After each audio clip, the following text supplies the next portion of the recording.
aconteceu a coisa de doença. Qualquer coisa que eu precise dela, eu nadava, eu tô com dor de cabeça, senão ela já tá ali, eu nadava, qualquer coisa. Então, qualidades ela tem muito. Eu não tenho um tantinho assim de reclamação de Nadal.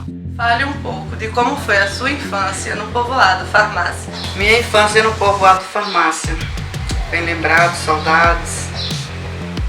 No povoado Farmácia, a minha infância foi do meu nascimento aos 4 anos e meio por aí.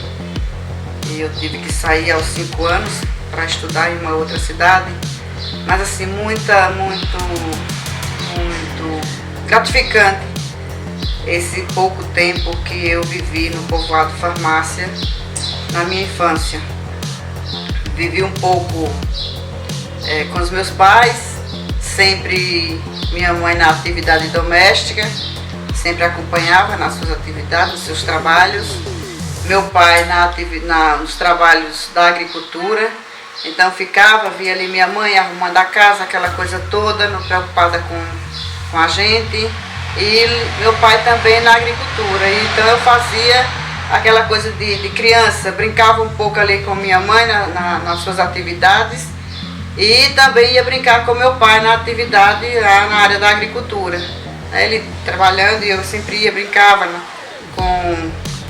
com as ferramentas, com o plantio, até ele reclamava que às vezes eu machucava, né, os feijões, o milho na época do plantio do feijão, do milho.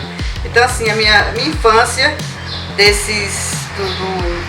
1 ano de idade, quando eu comecei a andar, aos 4 anos e meio, foi nessa trajetória na vida da agricultura, brincando nos afazeres junto com meu pai e com minha mãe. Minha mãe preocupada, que sempre se preocupou com os estudos, com as minhas irmãs mais velhas. Então assim, sempre que ela tinha um tempinho, ela parava ali no terreiro da casa dela, que era um terreiro enorme, tudo limpinho, que sempre ela mantinha tudo organizado e tudo limpo. A gente sentava abaixo das árvores e ela passava a mão na terra, no chão, para limpar, deixar bem limpinho. E com um pedacinho de pau ela ia nos ensinando o alfabeto e já nos orientando em somar, né, as letras, juntando e formando o nome da gente. Então assim, quando eu saí com meus 5 anos para estudar, foi na cidade de Cicero Dantas, eu já saí com o meu nome já completo, que eu já fazia, que eu aprendi com minha mãe na areia, na terra, né, com o ensinamento dela, mesmo sendo semi-analfabeta. Ela é vereadora em 3 mandatos e eu gosto muito dela. E ela é uma pessoa servidora, ela serve muita gente, entendeu? Ela é muito servidora, ela não é uma vereadora que ganha e se esconde de ninguém. A pessoa precisa dela, procurou ela sempre está ativa. Ela nunca se escondeu de ninguém. Ana Dalva, você falou que saiu para outra cidade, da sua terra natal, para estudar. Nos conte como foi a sua vida escolar, do primeiro ano na escola até a faculdade. Quando eu falei que eu saí dos meus 5 anos de idade para estudar em uma outra cidade, foi o seguinte: minhas irmãs, as 2 mais velhas, Maria de Lourdes e Bernadette, elas já estavam nas escolas anteriormente, nos povoados, no povoado Farmácia, elas estudaram em outras escolas também. Elas não tinham ainda o curso que elas já estavam, né, para fazer aqui na cidade de Heliópolis. Então meu pai resolveu, junto com minha mãe, de nos levar para Cicero Dantas, porque lá já tinha o 2º grau, e aí elas já iam fazer o 2º grau. E como ele resolveu levar as minhas 2 irmãs mais velhas para Cicero Dantas, os 2, meu pai e minha mãe juntos, resolveram também que aí já iria todos os outros filhos mais novos, que aí seria eu, que eu sou a filha na sequência de Bernadette Maria de Lourdes, Berneval, meu irmão, que é o José Berneval, e Josinete. Então assim, ao chegar em Cicero Dantas, eu fui para o 1º ano. Entramos no 1º ano os 3 mais novos, Era José Berneval, eu, Ana Dalva e Josinete. Então nós ficamos tudo em uma sala só. Estudamos em Cicero Dantas, eu estudei do primeiro ano até a 5ª série em Cicero Dantas. Né? Assim, aquela vida muito triste, porque saí do colo de mãe muito cedo, né? Para estudar, para buscar um conhecimento, buscar uma vida lá fora de conhecimentos e escolaridade. Então assim, a gente sentia a tristeza, a falta do pai, da mãe, daquele carinho do colo, da vida que a gente tinha livre na zona rural, né? Na fazenda, a casa aberta, a gente entrava, corria pelos terreiros, pelas fazendas, brincava. Então assim, lá a gente ficou reduzido em uma casa, né? Aquela vida que a gente tinha na zona rural foi limitado em uma casa em Cicero Dantas.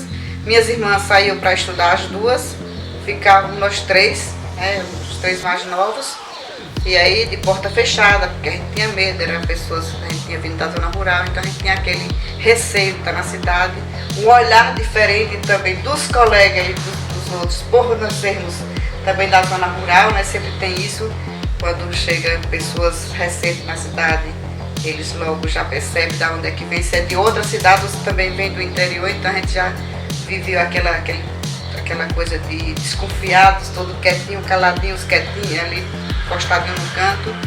Mas assim, foi uma saída dura pela questão da idade, né? Mas assim, que nos gratificou muito. Após a 6ª série, minhas irmãs, Bernadette, Maria de Lourdes desistiu, voltou para o povoado Farmácia, né? E Bernadette resolveu ir estudar em Ribeira do Pombal. E Pombal, meu pai também, aí, então todos também vai para Ribeira do Pombal. Então ele comprou uma nova casa em Ribeira do Pombal e nós nos mudamos para Ribeira do Pombal para estudar lá. Né? E lá eu estudei do meu 6º ano até o 2º ano, até o 1º ano do 2º grau. E Ribeira do Pombal foi assim aquela coisa mais de dificuldades, porque ficava mais distante. Em Cicero Dantas, bem mais próximo do povoado Farmácia, né? E aí, como era que nós fazíamos para vir até a casa do nosso pai para matar a saudade? A gente saía na sexta-feira, por incrível que pareça, a pé, de Cicero Dantas, quando terminava as aulas da tarde de minhas duas irmãs mais velhas. Chegava em casa já à noite, passava o sábado, o domingo à tarde retornava, porque nós estudávamos pela manhã e já tinha aula a partir das 8 horas. Né? Então a gente voltava no domingo à tarde a pé também, porque não tinha transporte e nem as condições também nos levavam a ter dinheiro para estar indo e vindo de carros. E aí, quando a gente voltava na sexta, no domingo era o pior, porque a gente voltava carregado, né? Levando as coisas, as alimentações para a semana. Então a gente levava o feijão, a farinha, o leite, os alimentos do período de inverno, né? Que é a abóbora, a batata, o milho verde para a gente comer durante a semana, o quiabo. Então tudo a gente levava da fazenda do meu pai. Então assim, durante a vida na sexta-feira era mais tranquila, mas no domingo para voltar era um pouquinho pesado, porque a gente já ia levando a nossa alimentação, que seria para a semana seguinte, entendeu? E quando chegamos em Ribeira do Pombal, houve essa dificuldade, porque não poderíamos vir a pé e nem também voltar a pé pela questão da distância, né? Então a gente demorava a vir. A gente vinha um final de semana, sim, e passava quase um mês para vir outro, porque a dificuldade de carro e nós também não poderíamos vir a pé. Então assim foi essa trajetória mais difícil da vida da gente, né? E infelizmente a gente não podia estar indo e vindo e encontrando com nossos pais no final de semana como a gente faria quando morava em Zé Dantas. E nem eles também tinham a condição de ir todos os finais de semana, pela questão financeira também, né? Porque lembra que naquela época, para colocar os filhos para estudar era uma dificuldade terrível. Meus pais não tinham condição, eles viviam da agricultura, então minha mãe não tinha uma outra função a não ser a doméstica e a agricultura também. Na hora que estava livre, ia ajudar meu pai na agricultura. Mas sobrevivemos, não tenho aí empecilho em dizer, para nos ajudar no dia a dia, no trabalho, no caderno que faltava, numa atividade que precisava de um dinheiro extra. Então, assim, eu lembro Bernadette, que é a mais velha, foi trabalhar em um supermercado, né? Maria de Lourdes já tinha vindo, que não quis dar continuidade ao estudo. O José Berneval também desistiu no meio do caminho. Ficou eu, Bernadette e Josinete. Então, assim, eu fui trabalhar. Trabalhei como empregada doméstica para ajudar nos estudos, né? As atividades, para ter um dinheiro extra, para comprar até o material escolar. Trabalhei como doméstica durante um tempo. Trabalhei como babá também para nos ajudar nos estudos, porque meus pais não tinham condições de manter tudo. Então, assim, foi um aprendizado em toda essa trajetória minha de estudo, do primeiro ano ao segundo ano do segundo grau, que foi quando eu conheci aí o professor Landes Walter, para entrar na história, né? E nos conhecendo, resolvemos morar junto, né? E aí eu pedi a transferência de Ribeira do Pombal para Serrinha. E fui morar em Serrinha também, estudar em Serrinha. Passei um ano em Serrinha, no segundo grau, segundo ano, estudei lá, né? E logo em seguida, em 86, se eu não me engano, 86, resolvemos regressar a Heliópolis. E foi aqui onde eu terminei o meu segundo grau, terceiro ano, no Colégio Cenecista Sagrado Coração de Jesus, em Heliópolis. Vê, né? Saí aos 5 anos para Zé Dantas, em seguida para Ribeira do Pombal, e nos últimos anos do segundo grau, volto à minha terra natal para terminar o segundo grau. E aí, após terminar o segundo grau, tinha aquele pensamento de sempre fazer uma faculdade, né? E aí eu fiquei, sabe, ali na escolha do que faria. Mas a condição financeira também não requeria, né, a pagar uma faculdade, a dar início e continuidade aos meus estudos. E parei durante uns 9 a 10 anos sem estudar, só trabalhando nos trabalhos de casas. Trabalhei no município, trabalhei na creche durante uns 3 anos. Trabalhei na escola Valdir Pires como bibliotecária. Trabalhei como vice-diretora durante 2 anos. E aí, um dia, eu disse, eu vou ter que buscar novos conhecimentos, porque se eu não fizer isso, eu vou esquecer o que já fiz e não vou acrescentar nada na minha vida, né? Foi quando eu resolvi fazer a faculdade, a oportunidade da UNIT, à distância, né? Ensino à distância, curso verde, e aí eu me inscrevi para fazer vestibular. Na minha opinião, na minha decisão, seria para assistente social. E me inscrevi. No segundo plano, eu coloquei, se eu não me engano, foi língua portuguesa. Não sei licenciatura. E por incrível que pareça, no dia do vestibular, me informaram que não teve a quantidade de pessoas para formar a turma de assistente social. E aí eu tive que optar por História. Passei e fui fazer o curso de História. Não era o meu sonho, não era o que eu queria, mas para ter um curso a mais e para voltar a estabilizar a minha mente e inserir conhecimentos do qual eu já estava esquecido do que eu já tinha aprendido, eu tinha que fazer alguma coisa, né? Então optei por História e fui fazer História. Num período assim, já os meus 45 anos, quando eu resolvi fazer a faculdade, né? Então eu era a segunda mais velha da turma, mas assim, me receberam como se fosse uma criança iniciando ali o seu primeiro ano escolar.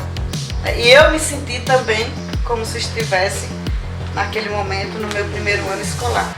E foi um momento difícil, porque aí eu já tinha uma vida, já minhas filhas estudando em Aracaju, eu já tinha aquela ida e vinda para Aracaju, entendeu? Passava uns dias lá, passava outros aqui, já fazia um trabalho social com a população de Heliópolis, com algumas pessoas de Heliópolis, levando para Aracaju para consulta, para exame. Então assim, o meu estudo da faculdade foi um momento assim muito difícil do estudo, de estudar para concluir a sua média nas atividades, nas provas, né? Mas sim o tempo para estudar, que eu não tinha. O estudo era presencial, mesmo sendo à distância, no sábado durante o dia todo. Mas durante a semana eu tinha que ter um tempo para estudar, para ler, para interagir, né? Os assuntos que já tinha um tempo que eu estava fora da escola, do mundo estudantil, né? Então assim, eu lembro que às vezes eu saía daqui para Aracaju com os livros que eu levava no carro, e enquanto o percurso daqui até Aracaju, eu ia estudando. No percurso, nas clínicas, né?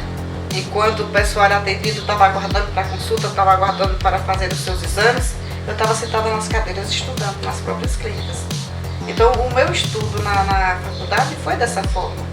Em casa, período de provas, eu estudava às vezes durante a noite toda, na semana, ou na sexta-feira, a noite toda, para fazer a prova pela manhã, né? Hoje nós temos transporte que vai buscar na sua própria casa. Hoje nós temos aí o governo pagando para o aluno estudar, né? Tem toda a mordomia, todo o comodismo de ficar em casa, ser buscado em casa, levado em casa.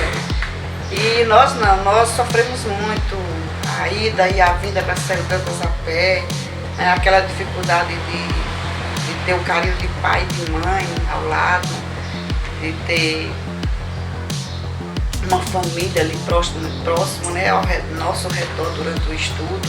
Então nós aprendemos a buscar os nossos ideais, estudar e cuidar de si. Então era esse o nosso objetivo. E a única coisa que o meu pai, que hoje está em memória, mas não está mais entre nós,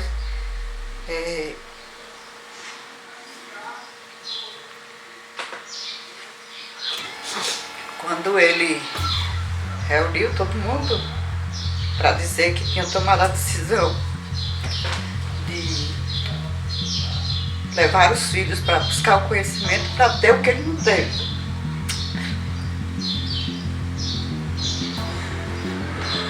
A única coisa que ele pediu a todos nós é que nós estudássemos, aproveitasse aquela oportunidade que ele não teve. Ela é companheira, amiga, apesar dela estar no meio da política, ela não esquece, não deixa de ser uma amiga, não deixa de ser uma pessoa, assim, como posso dizer, uma pessoa humana, uma pessoa humana. Ela está ali sempre presente, se o que a pessoa precisa, ela ajuda, principalmente, como eu falei, vou bater na tecla, ela ajuda a pessoa muito na questão de saúde. A pessoa precisou na questão de saúde, procurou ela, pode saber, ela vai ajudar de certeza. Ana, nós vimos aqui que você se emocionou muito quando falou do seu pai. Qual é o maior legado? Qual a maior lembrança que você guarda do seu pai?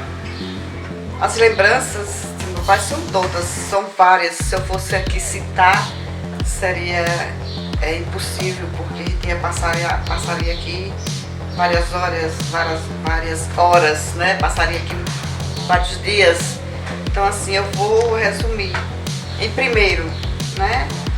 A educação que ele nos deu ao nascer, né? Dos nossos primeiros passos, dos nossos primeiros inícios de vida, né? Que ele sempre me orientou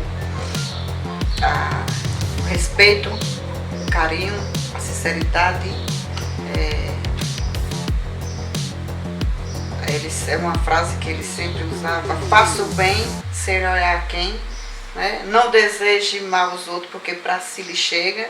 E o respeito acima de tudo. E honra a palavra que vocês utilizam no seu dia a dia.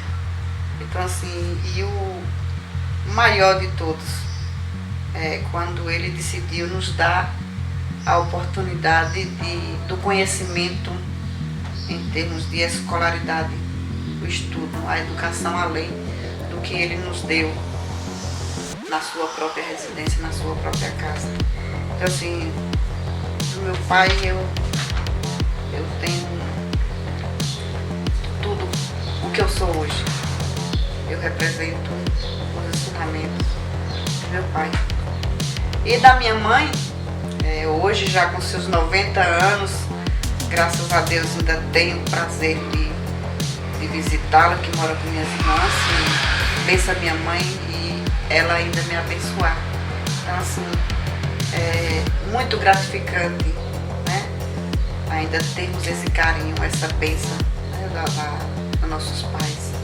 Não do meu pai, mas eu sei que onde ele estiver está olhando por mim e me desejando boa sorte em tudo que eu faço, porque eu sempre trilho o caminho dos ensinamentos que ele me deu.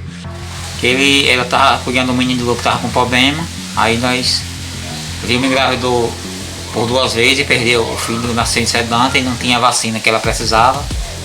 Aí nós conversando com ela e ela disse que lá em Aracaju tinha, se nós queríamos ir mais ela para Aracaju, nós dissemos que queria, e ela foi.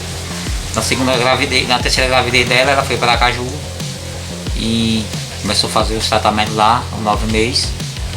Aí agora, com 9 meses, ela ganhou a menina, que é Eva Vitória. Aí passaram uns 3 anos, ela engravidou de novo, foi o mesmo jeito de novo. Foi para lá de novo, para Aracaju. E graças a Deus nunca teve problema nenhum. O problema era só sobre o sangue do que não se bate. Aí quando nascia, se não desse aquela vacina, nem só tinha Aracaju. Foi em Salvador, aí tinha que ganhar em Aracaju. Dalva, o que fez você se envolver no mundo político? Na realidade, nós vivemos inseridos, envolvidos na política de uma certa forma, né? Sempre estamos interagindo no mundo político. E aí, assim, como eu respondi uma pergunta de Fabiana anteriormente, sobre a questão de assistencialismo com pessoas de Heliópolis, levando para Aracaju, acompanhando em exames, consultas, médicos, cirurgia. Então, assim, eu não tinha ainda um pensamento de me envolver diretamente na política. Mas no decorrer desse assistencialismo, no decorrer do envolvimento com as pessoas foram me perguntando por que não me envolver, por que diretamente na política, por que não uma pré-candidatura, por que não ser vereadora, como eu tinha esse trabalho de assistencialismo. Então, assim, devido ao diálogo, o decorrer do dia a dia, do leva um e traz outro, acabei que em uma no período eleitoral, acabei lançando meu nome como candidata a vereadora. Bom, eu conheci a vereadora Nadalva. Eu estava na casa do meu irmão, passamos dias porque eu estava viajando para Aracaju fazendo tratamento nessa mão.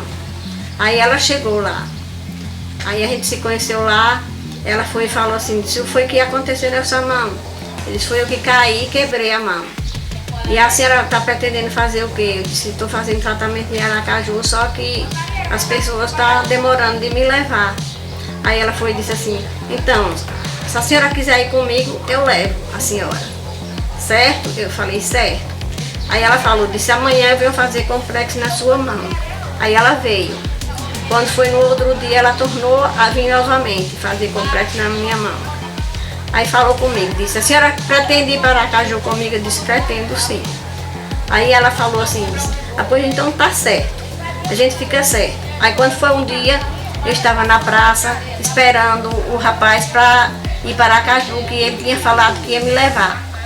Aí ela chegou assim por detrás e me pegou assim pela minha orelha. Aí quando eu passei a mão na mão dela, eu falei assim, é a Nadalva. Ela disse, sou eu mesmo. E aí, a senhora está pronta para ir comigo? Eu digo, estou. Estou pronta sim. Aí ela falou assim, eu estou viajando amanhã, mas eu vim de carona. Então eu dou a carona minha para a senhora e vou de ônibus. Dalva, você já é uma vereadora de 3 mandatos, está concorrendo ao 4º mandato, né? E tem uma vida política, bem antes mesmo de ter um mandato eletivo. Você tem algum arrependimento neste mundo político? Não tenho nada que me leve a me arrepender de toda essa trajetória, querido Fabiano. Porque em todo esse decorrer, 3 mandatos aí, né, que estou vereadora, estou concorrendo mais uma vez ao 4º mandato, mas assim, tudo que ocorre, seja ele no mundo político, seja ele no nosso dia a dia, né, nós não podemos nos arrepender, porque mesmo aquilo que nos traga alguma angústia, alguma tristeza do fato ocorrido, mas nós temos que levar como aprendizado, como um exemplo de vida, e naquele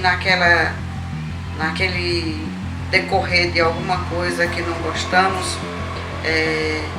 temos que levar de uma outra forma, não trazermos para nós mesmos como um arrependimento, mas sim como um aprendizado na vida. Porque tudo o que vivemos, seja ele no contexto da alegria, da superioridade, da superação, é também um aprendizado, né? E a cada dia que vivemos, nós aprendemos com os erros, aprendemos com os acertos e aprendemos também com o que nos angustiou, né? No nosso dia a dia, no decorrer da nossa vivência, seja ele no mundo político, seja ele em qualquer área, em qualquer esfera.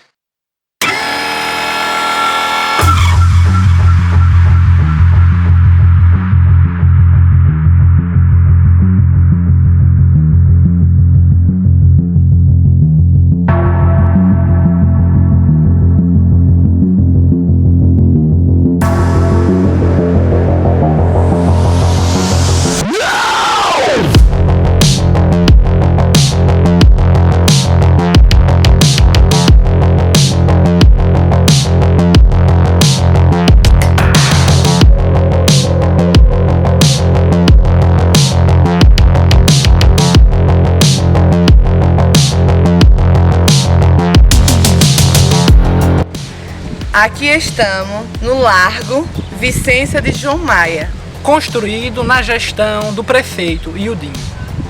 Vicência de Jomaia foi a fundadora do povoado Farmácia. O nome, em homenagem à fundadora, também foi um projeto da vereadora Ana Dalva. Você lembra das pessoas que você ajudou? Eu lembro das pessoas, todas elas que tivemos o contato no meu dia a dia, seja ela ajudando ou não.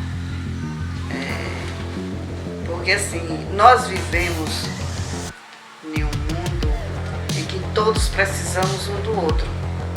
Independente de qualquer coisa, nós humanos precisamos vivermos unidos, vivermos um se doando ao outro. E eu lembro sim de todas as pessoas que teve ao meu convívio, de todas as pessoas do período da infância, do período escolar, estudantil. A saudade ainda me bate muito. E sempre a gente ajuda e é ajudado, né? Seja ele em qualquer momento, seja ele o momento que for. Porque se na infância precisamos de ajuda, né? Aí vem a família, vem os irmãos, né? Que precisamos nos ajudar ao andar, ao levantar, ao caminhar, ao falar. Então assim, vivemos nós humanos, um ajudando o outro constantemente. Porque se nós não vivermos para ajudar um ao outro, não merecemos viver. Acredito que a vida é isso. Viver interagindo com o outro. E cada um dá o que pode, se doa da maneira que pode em ajudar um ao outro. E aquele ser humano que não serve para servir, ele não serve para viver.